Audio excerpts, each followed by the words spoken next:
আসসালামু আলাইকুম ওরহমতুল্লাহি ওবারাকাতুহ। দেশ ও প্রবাস থেকে যারাই দেখছেন সবাইকে জানাচ্ছি আন্তরিক শুভেচ্ছা ও অভিনন্দন।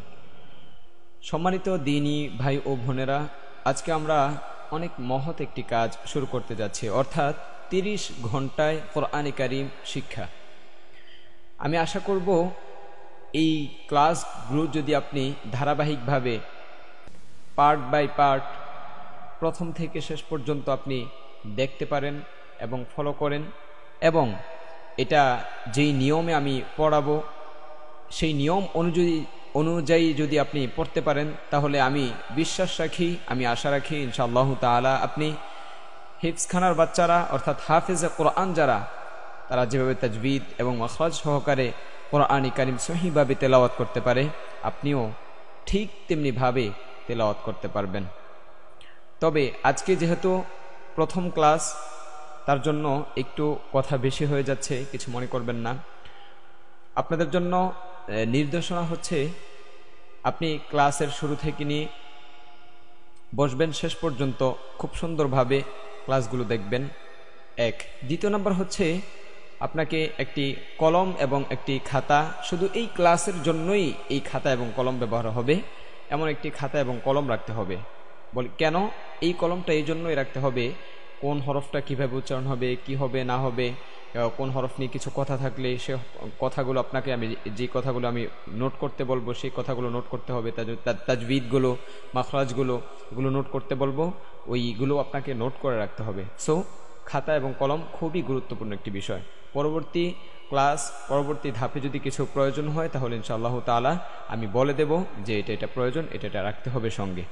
তো যাই হোক, শুরু করতে যাচ্ছি আল্লাহ সুবহানাহু ওয়া তাআলার নামে।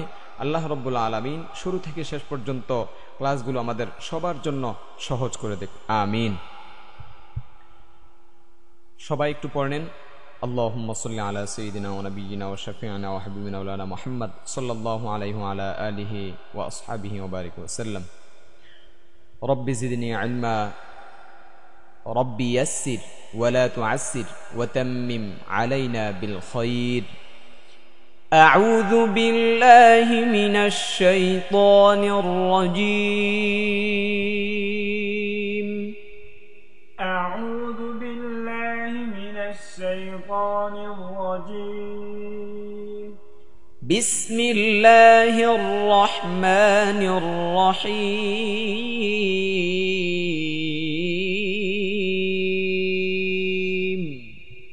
بسم الله الرحمن الرحيم.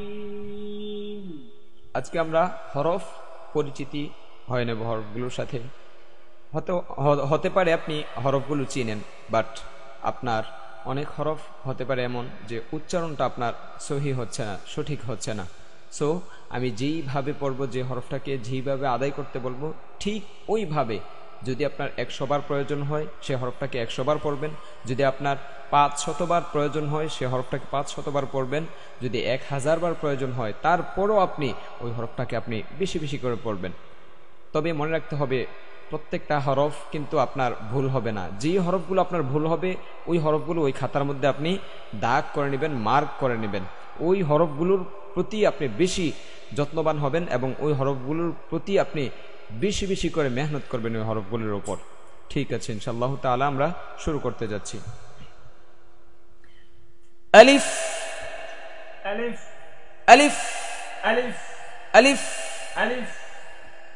এটাকে পড়তে হবে হচ্ছে দাঁতের দুইটা মাড়ি থাকে, নিচের অংশ এবং ওপরের অংশ। ওপরের অংশ সামনের ওপরের দুই দাঁতের আগা নিচের ঠোঁটের পেটের সাথে লাগবে, অর্থাৎ নিচের ঠোঁটটাকে একটু ভিতরের দিকে নিয়ে যাবেন হাতে ধরে।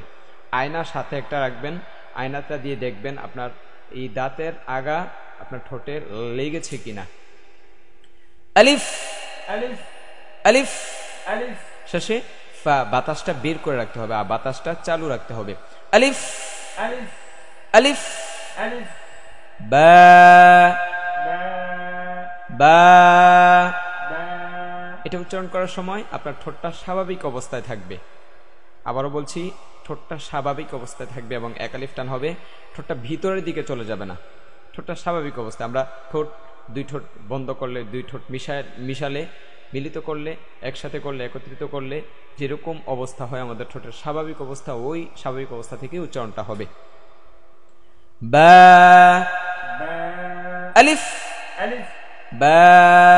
ba, পরবর্তীতে যাচ্ছি আমরা তা, ta, তা, ta, তা।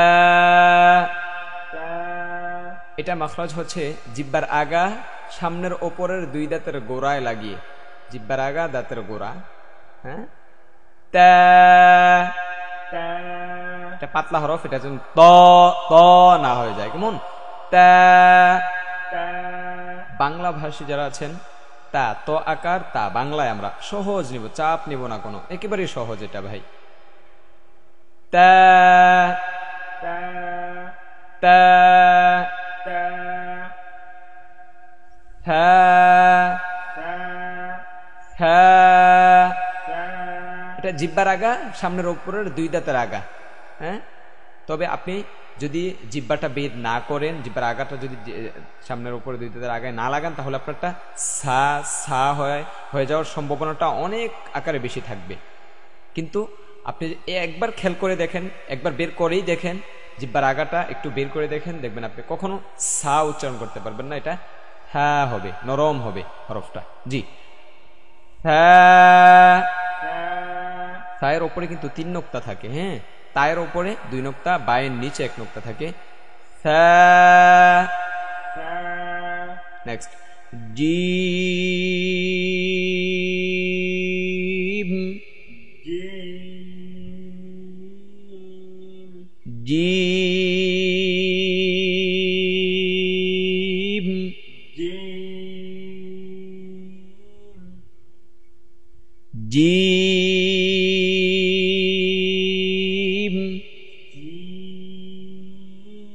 এটা জিব্বার মধ্যখান উপরে লাগিয়ে এটা যেন জিম না হয়ে যায়, জিম যেন না হয়ে যায়, এটা জি, জি। বাংলাতে একজনকে যদি কেউ ডাকে, মুরব্বীরা সম্বোধন করে যে আব্দুর রহিম, তার উত্তরে বলে জি, জি, সেই জি। বাংলায় জাম, জামালপুর, হ্যাঁ, এমন। এই জ, জ বলবো আমরা, জ বলবো না, জ না, জ, জি, জিম, jim, হ্যাঁ, ha, হ্যাঁ। ha, এটা কিন্তু হা না, এটা হ্যাঁ, হ্যাঁ চাপিয়ে বলতে হবে, হ্যাঁ, এটা হচ্ছে হা। আমাদের পার্থক্য বুঝতে হবে, পার্থক্য যদি না বুঝি তাহলে কিন্তু অনেক অনেক সমস্যা হয়ে যাবে। যেমন এক্সাম্পল, একটা হচ্ছে আজিমপুর আর একটা হচ্ছে আজমপুর। উত্তরায় হচ্ছে আজমপুর, আর সেই গুলিস্তানের ওইদিকে হচ্ছে আজিমপুর, হ্যাঁ। তো আজিমপুর আর আজমপুরের মধ্যে যদি আপনি পার্থক্য না করতে পারেন, আপনি কোথায় যাবেন এক্স্যাক্টলি যদি না বলতে পারেন, তাহলে কিন্তু অনেক বড় ধরনের প্রবলেমে পড়ে যেতে পারেন। সেম এরকম ভাবে আপনি হা এবং হায়ের পার্থক্য যদি না করতে পারেন, তাহলে কিন্তু এমন প্রবলেম হওয়ার সম্ভাবনা অনেক বেশি থেকে যায়। জি, এটা আমরা চাপিয়ে পড়ব। হ্যাঁ, ha, হ্যাঁ, ha, হ্যাঁ। ha, খ, kha, খ, kha, দাল, dal, দাল। dal, এটাও জিহ্বার আগা সামনের উপরে দুই দাঁতের গোড়ায় লাগিয়ে, দাল। dal, তারপর এটা নরম, দাল।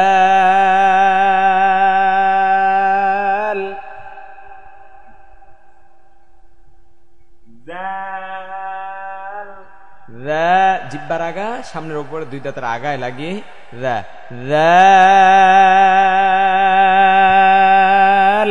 dal, নট জানলা, দা, দা, জিহ্বার আগা সামনের উপরে দুই দাঁতের আগায় লাগিয়ে দা, দা। এই থায়ের মাখরাজ, থা, দাল, একই মাখরাজের। জি, দাল।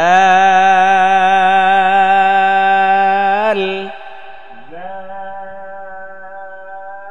হ্যাঁ, তারপর র,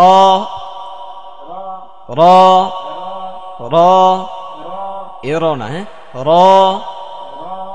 এর না, এটা বাংলায় র র র শুধু র را র را র। তারপর জা زا জা, زا এটা এটার সাথে এই যে জিমের সাথে এটার দ্বন্দ্ব লাগে, হ্যাঁ, এটার সাথে এটা মিশে যায় না। জিম হচ্ছে যা যা, এটা হচ্ছে যা যা, হ্যাঁ, এটা দুটা দাঁতগুলো মিশিয়ে খুব সুন্দর করে একটু একটু হার্ডলি বলবেন, হ্যাঁ। যা, زا জিজি পোকার মতো একটা শব্দ হবে, এটা হচ্ছে যা যা যা, এটা হচ্ছে যা যা যা, জি যা زا যা।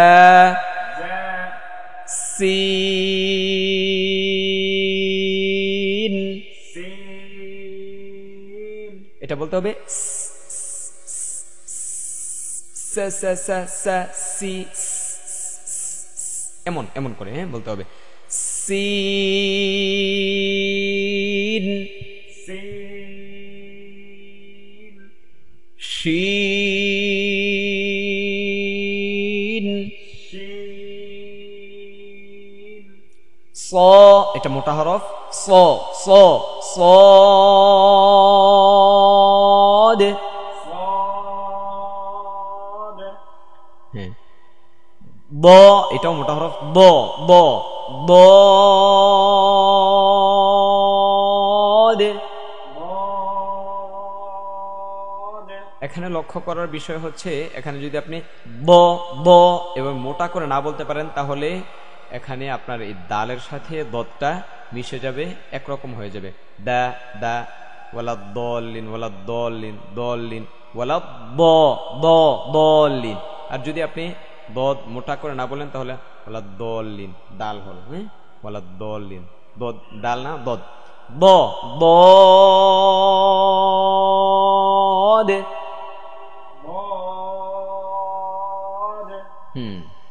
ضاد দ দ দ। এটাও মোটা করতে হবে, জিহ্বার আগা সামনের ওপরের দুই দাঁতের গোড়ায় লাগিয়ে ত। এটা যদি মোটা না করেন তাহলে তা হয়ে যাবে, তা তা পাতলা, ত মোটা, ত। তারপর র, এটা তোয়া হবে না, রোয়াও হবে না, তোয়া কত ঘুরে বলতে হয়, পেঁচিয়ে বলতে হয়, তোয়া কোন ঘুরানো, সোজা ত, এই সোজা। তারপর র, আইন,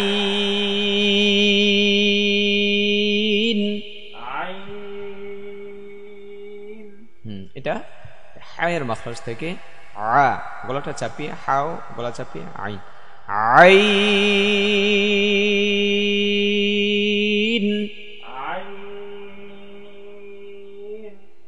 গইন, গইন এবং খ হলকের মধ্যখান হতে উচ্চারিত, হলকের শেষ হইতে উচ্চারিত হয়, 3 নম্বর মাখরাজ। এই গইন এবং খ দুইটাই একই মাখরাজ। তারপর ফা, ফা, ফা যদি না আসে তাহলে আলিফ থেকে, দেখেন একটা সহজ কৌশল, আলিফ ফা, আলিফ থেকে টান দিয়ে আনতে হবে, যার হয়ে যায় তাহলে তো আলহামদুলিল্লাহ ওয়েল হয়ে গেল, ফা সরাসরি হয়ে গেল। যদি না হয় তাহলে এইভাবে ট্রাই করতে পারেন, আলিফ ফা। এটা নিচের ঠোঁটের পেট কিন্তু, হ্যাঁ, এই ওপরের দাঁতের সামনের উপরে দুই দাঁতের আগা নিচের ঠোঁটের পেটে লাগাতে হবে, ফা। ক ক ক কফ,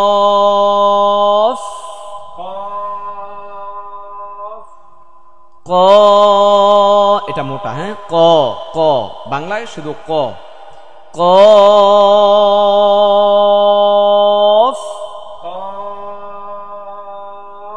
নেক্সট কাফ।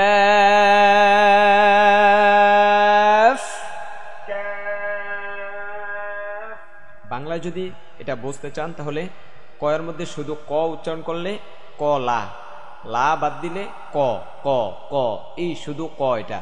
আর কয়ের মধ্যে আকার দিলে কা। কফ এবং কাফের পার্থক্য এটাই। কয়ের মধ্যে আকার হবে কা হবে, কয়ের মধ্যে আকার ছাড়া হবে তাহলে ক হবে। কফ কা কা কাফ। তারপর লাম لام মিম ميم নুন। نون নুন বলার সময় ঠোঁটটা রাউন্ড করতে হবে, গোল করে দিতে হবে, একেবারে চোকা করে একেবারে সামনে, যত সামনে আনতে পারেন সামনে নিয়ে আসবেন। নুন। نون ওয়াও বলার সময়ও ফার্স্টে ঠোঁটটা রাউন্ড থাকবে, ঠোঁট গোল থাকবে। ওয়াও, واو এটা কিন্তু ওয়াও ওয়াও ওয়াও সহজ করে বলে দিলে ব্যাপারটা কিন্তু এমন না, সহজ করে বলে দিলে হবে না, কোনো কিছু সহজে হয় না। হ্যাঁ, ওয়া ওয়া ওয়া ওয়া ওয়াও। واو প্রথম ঠোঁটটা গোল করতে হবে, তারপর আবার চ্যাপ্টা, তারপর গোল। হ্যাঁ, প্রথম গোল পরে চ্যাপ্টা স্বাভাবিক, তারপর আবার গোল। যেমন ওয়াও, واو হ্যাঁ, ها এটা হ্যাঁ, ها হামজা, همزة এ হামজা শেষে যা, হাম জানা। হামজা, همزة ইয়া يا ইয়া। يا আশা করছি এটা যদি আপনারা ভালো করে প্র্যাকটিস করেন তাহলে ইনশাআল্লাহ তাআলা আপনার হরফগুলো খুব ভালো করে শেখা হয়ে যাবে। এটার উপর কিন্তু ডিপেন্ড করবে তারপরের পৃষ্ঠা আপনার। সো এই পৃষ্ঠাটা আপনার যত মজবুত হবে তার পরবর্তী স্টেপগুলো কিন্তু আপনার তত মজবুত হবে। যদি উদাহরণসহ বলতে যাই তাহলে একটা বিল্ডিং যখন বানানো হয়, একটা ভবন যখন বানানো হয়, তখন তার ফাউন্ডেশনটা যত মজবুত হবে ওই বিল্ডিংটা তত মজবুত হবে, তত হার্ডলি হবে। যদি ফাউন্ডেশনটা নড়বড়ে থাকে তাহলে বিল্ডিংটা কিন্তু নড়বড়ে হবে। সো আলিফ বাতাগুলো যদি আপনার স্ট্রং হয়ে যায় তাহলে পরবর্তী ক্লাসগুলো আপনার স্ট্রং হবে এবং কোরআন কারীম তত সহজ হয়ে যাবে। তো আরেকটু হার্ড করতেছি, যেহেতু এটা আপনারা পড়েছেন এই জন্য আপনাদের কাছে ইজি লাগতেছে, তাহলে আরেকটু হার্ড করতেছি। এটা অনেক উঁচু মাপের পড়া, এটা যদি আপনি ক্যাপচার করতে পারেন মনে করবে যে আপনি সাকসেস। জি, আমরা একটু করব, পার্থক্যগুলোকে শুধু জাস্ট আমরা পড়ব এখন। হায়ের সাথে হায়ের পার্থক্য। হা হা হা হা হা হা, তারপর উল্টা হা হা হা হা। হামজার সাথে আইন আ আ আ আ আ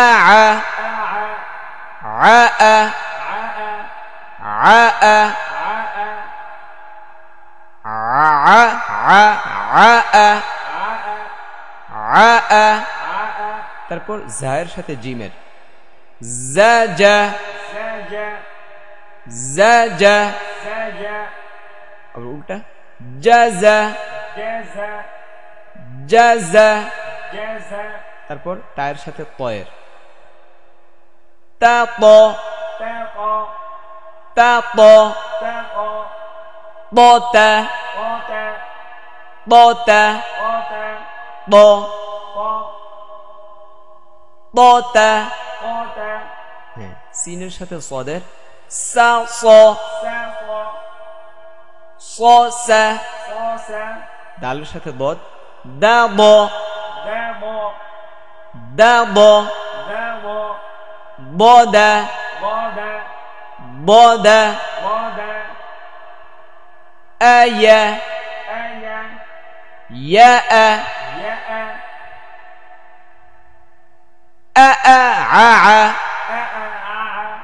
এটা আরো হার্ড, দুইবার করে তারপর আবার উল্টা সাদাকাল্লাহুল আযীম। সাদাকাল্লাহুল আযীম। পরবর্তী ক্লাস ইনশাআল্লাহ তাআলা স্টেপ বাই স্টেপ আমাদের ক্লাসগুলো ধারাবাহিকভাবে আসতেই থাকবে।